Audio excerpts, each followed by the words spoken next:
In the very beginning there was nothing. There was only darkness and emptiness, a vast and silent space waiting for something to happen. Then came God, a great and powerful presence full of wisdom and purpose. God was there, ready to begin the work of creation. A sense of calm and purpose filled the emptiness. There was a deep understanding, as if everything that was and everything that would ever be was known.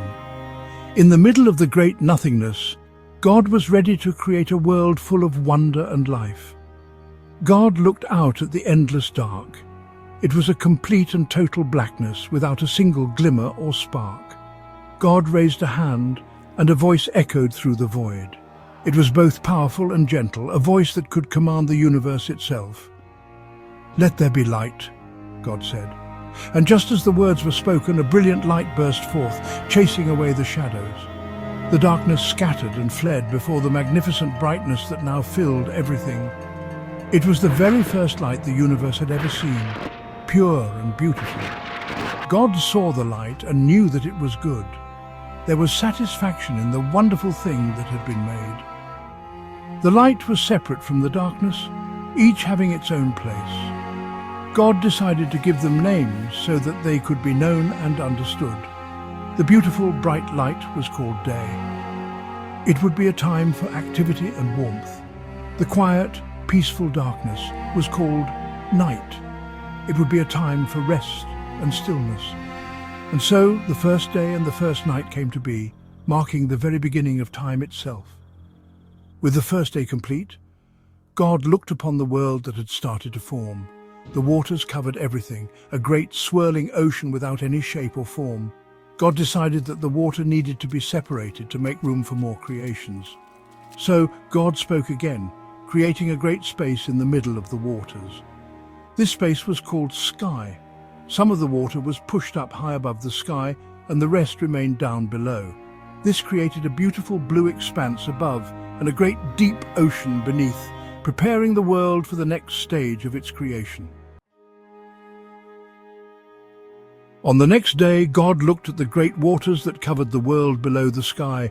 He saw that they were all in one place, a vast and endless ocean. He knew that for life to grow, there needed to be dry ground.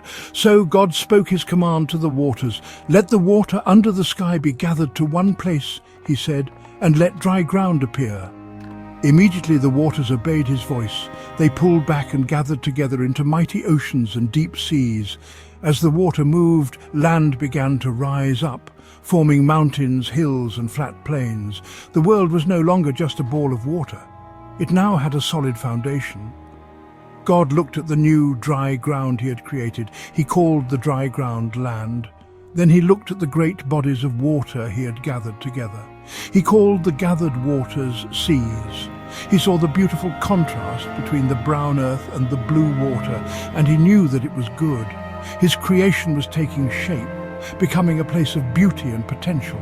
The land was empty and bare, but God had a plan for it. He wanted it to be full of life and colour, a vibrant and flourishing place. He was ready to fill the empty land with wonderful things. Next, God turned his attention to the bare earth. He spoke again, and his words brought forth an amazing transformation. "Let the land produce vegetation," he commanded. "Let there be seed-bearing plants and trees on the land that bear fruit with seed in it, according to their various kinds." As soon as he spoke, tiny green shoots began to push up through the soil. They grew quickly, becoming all sorts of plants. There were soft grasses that covered the fields like a green carpet. There were colourful flowers of every shape and size, filling the air with their sweet scent. The creation of plants continued to unfold in all its glory. Tall, strong trees grew up towards the sky, their branches reaching out. Some trees grew delicious fruit, like red apples and sweet figs, each with its own seeds inside, so that more trees could grow. There were bushes with juicy berries and fields of golden grain. The whole land, which had been brown and empty just moments before, was now covered in a lush blanket of green. God looked at all the plants and trees, and he saw that his creation was very good. After creating the land and the plants, God looked up at the sky he had made. He saw the light he had created on the first day, but he wanted to place great lights in the sky to mark the passing of time. He wanted these lights to separate the day from the night and to be signs for seasons, days, and years. So, on the fourth day, God spoke his command to the heavens. "Let there be lights in the expanse of the sky to separate the day from the night," he said. His powerful words set in motion the creation of the celestial bodies that would light up the world. First, God made two great lights. The first one was a magnificent, brilliant orb of fiery light. He made this greater light to govern the day. He called it the sun. When the sun shone, it filled the world with warmth and bright light, helping the plants he had created to grow tall and strong.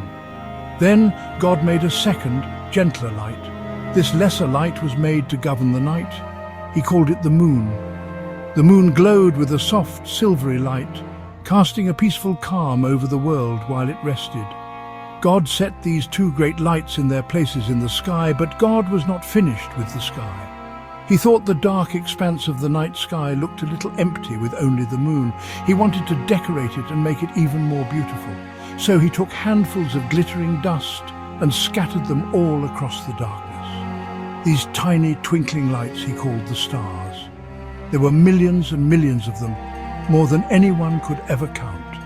They sparkled like tiny diamonds against the deep black canvas of the night, creating beautiful patterns and constellations for all to see. God looked at his work. He saw the glorious sun shining in the day and the gentle moon and sparkling stars shining at night. They were perfectly placed to give light to the earth and to mark the steady rhythm of time. The sun would bring the day, and the moon and stars would bring the night over and over again. This constant cycle of light and darkness governed by the sun, moon and stars was exactly what he had planned. God saw all that he had made in the heavens and he knew that it was very, very good. On the fifth day, God turned his attention to the vast seas and the open sky. They were beautiful, but they were silent and empty. God wanted them to be filled with movement and sound. He spoke again, and his words brought life into the waters. "Let the water teem with living creatures," he commanded. At his word, the seas suddenly came alive. Great whales began to swim in the deep, and playful dolphins leapt through the waves. Schools of shiny fish, in every color of the rainbow, darted through the water. There were tiny seahorses, giant sea turtles, and strange creatures with many arms, like the octopus. At the same time, God also filled the air with life, and let birds fly above the earth across the expanse of the sky, he said. Instantly the sky was filled with the flapping of wings and the sound of birdsong. Majestic eagles with sharp eyes soared high above the mountains. Small, cheerful sparrows chirped in the trees, and colorful parrots flew through the forests. There were graceful swans gliding on the water and noisy seagulls calling by the sea. Every kind of bird you can imagine was created on that day, filling the sky with beauty and music. God looked at all the wonderful creatures he had made for the sea and the sky. He saw them swimming and flying, filling the world with life and energy. He was very pleased with them. He gave them a special blessing. He spoke to them saying, "Be fruitful and increase in number and fill the water in the seas and let the birds increase on the earth." This was his command for them to have babies and to spread out so that the oceans and the skies would always be full of his amazing creatures for all time. Finally, on the sixth day, God looked at the dry land. It was covered with plants and trees, but it was still quiet. He wanted the land to be filled with animals, just as he had filled the sea and sky. So God said, "Let the land produce living creatures according to their kinds." And as he spoke, animals began to appear all over the earth. Huge, strong elephants with long trunks walked through the forests. Tall giraffes with long necks reached up to eat leaves from the highest branches. Mighty lions with big manes roared loudly across the plains, and fast cheetahs raced across the grasslands. The land was now teeming with creatures of every shape and size.